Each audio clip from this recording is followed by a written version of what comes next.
Hi friends, welcome to Rani's kitchen. నేను మీ రాణి.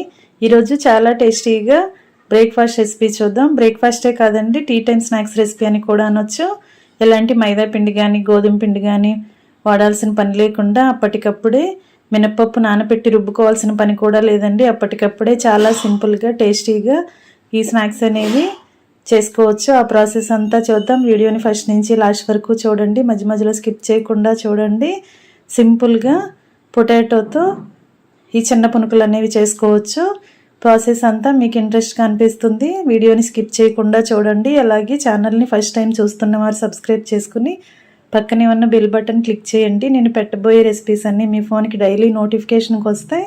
ఏ రోజు recipe ఆ రోజు ఓపెన్ చేసి చూడండి. మీకు నచ్చిన రెసిపీస్ని కుక్ చేసి ఫ్యామిలీకి సర్వ్ చేయండి. మీ అందరికీ కూడా నచ్చేలా ఉంటాయి. వీడియోస్ అన్నీ ఓపెన్ చేసి చూడండి. ఇంకా ప్రాసెస్లోకి వెళ్ళిపోదాం. ఒక బౌల్ నిండా రేషన్ బియ్యం తీసుకోండి. దానిని ఒక గిన్నెలోకి పోసుకుని ములిగేంత వరకు వాటర్ పోసి 2-3 సార్లు బాగా కడగండి. కడిగిన తర్వాత మూత పెట్టుకుని ఒక 2 గంటలు బియ్యం నాననివ్వండి. నానిన తర్వాత నెక్స్ట్ ప్రాసెస్ చూద్దాం. ఈ లోపుగా మనం బ్రేక్ఫాస్ట్లోకి చట్నీ చేసుకుందాం.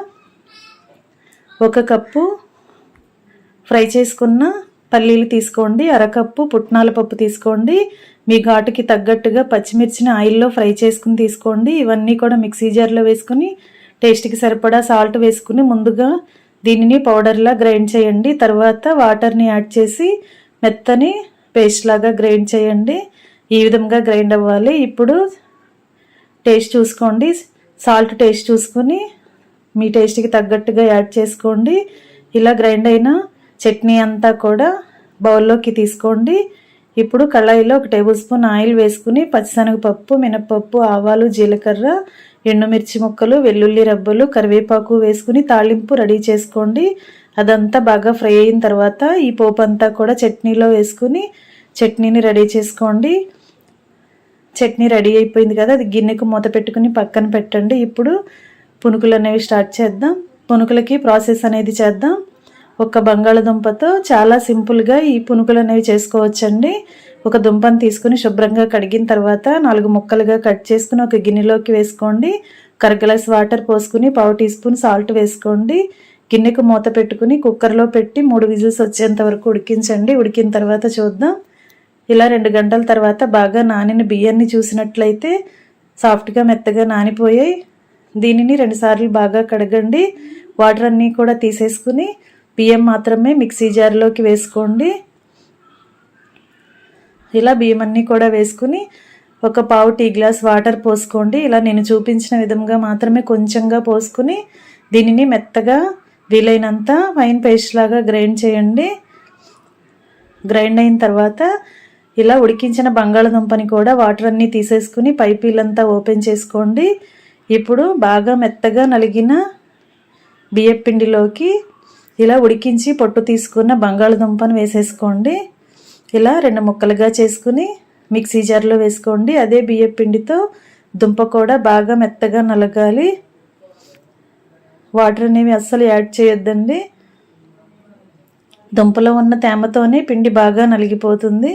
ఇలా బియ్యము బాగా నలిగిన తర్వాత దుంప వేసాం కదా, దుంప కూడా బాగా బియ్యంతో కలిసి బాగా నలిగింది.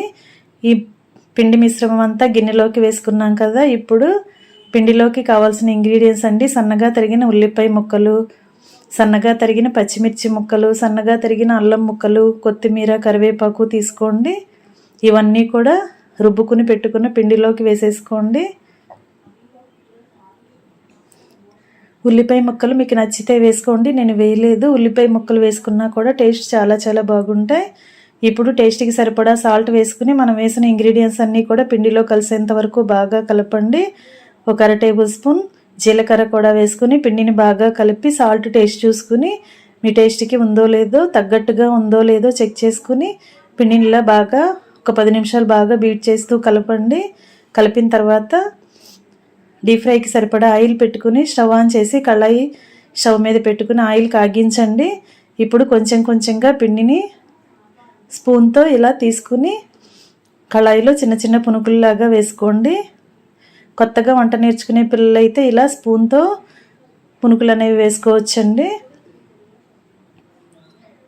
కొంచెం మీడియం ఫ్లేమ్ కన్నా కొంచెం ఎక్కువగా ఫ్లేమ్ని పెంచినట్లయితే పునుకులు అనేవి హీట్లో బాగా ఆయిల్ బాగా కాగుతున్నప్పుడు ఇలా వేసుకున్నట్లయితే పొంగుతూ వస్తాయి. ఈ విధంగా క్రిస్పీగా ఫ్రై అయిన తర్వాత ఆయిల్ నుండి తీసేసుకోండి. ఇదే ప్రాసెస్తో 1 కప్పు నిండా వాటర్ పెట్టుకుని చేతిని వాటర్లో తడుపుకుంటూ చేత్తో వేసుకునేలా అయితే ఈ విధంగా చేతిని వాటర్లో తడుపుకొని కొంచెం కొంచెంగా పిండిని చేత్తో తీసుకుంటూ ఇలా ఆయిల్లో వేసుకోండి. స్పూన్తో కానీ చేత్తో కానీ వేసుకోవచ్చండి. మనకి కావలసిన సైజులో చిన్న చిన్నగా వేసుకుని బాగా డీప్ ఫ్రై చేసుకోండి.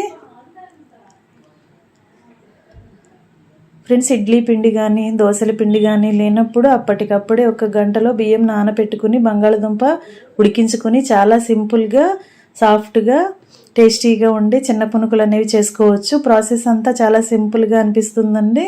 ఆయిల్ కూడా ఎక్కువగా పీల్చుకోవు. మీ అందరికీ కూడా ఈ రెసిపీ బాగా నచ్చుతుంది. ఖచ్చితంగా ట్రై చేయండి. చాలా చాలా సాఫ్ట్గా టేస్టీగా చాలా బాగుంటాయి. ఇంకా ఇలా అన్నీ కూడా డీప్ ఫ్రై అయిపోయిన తర్వాత ఆయిల్ నుండి తీసేసుకుని సర్వింగ్ ప్లేట్లోకి వేసుకోండి.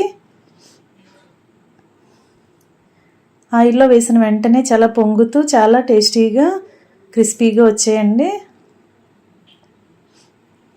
ఇంకా రెడీ అయిపోయాయి. ఈ చిన్న పునుకులని పల్లీ చట్నీతో సర్వ్ చేసుకోండి. పల్లీ చట్నీ కానీ కొబ్బరి చట్నీ కానీ టొమాటో చట్నీతో కూడా సర్వ్ చేసుకోవచ్చు.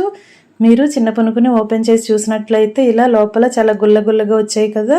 మీరు కూడా ఖచ్చితంగా ట్రై చేసి చూడండి. పిల్లలకి సర్వ్ చేయొచ్చు. చాలా టేస్టీగా ఉంటాయి. పల్లీ చట్నీతో సర్వ్ చేసుకోండి. వీడియో నచ్చితే లైక్ చేయండి. మరొక రెసిపీతో మళ్ళీ కలుద్దాం. Thanks for watching. నేను మీ రాణి.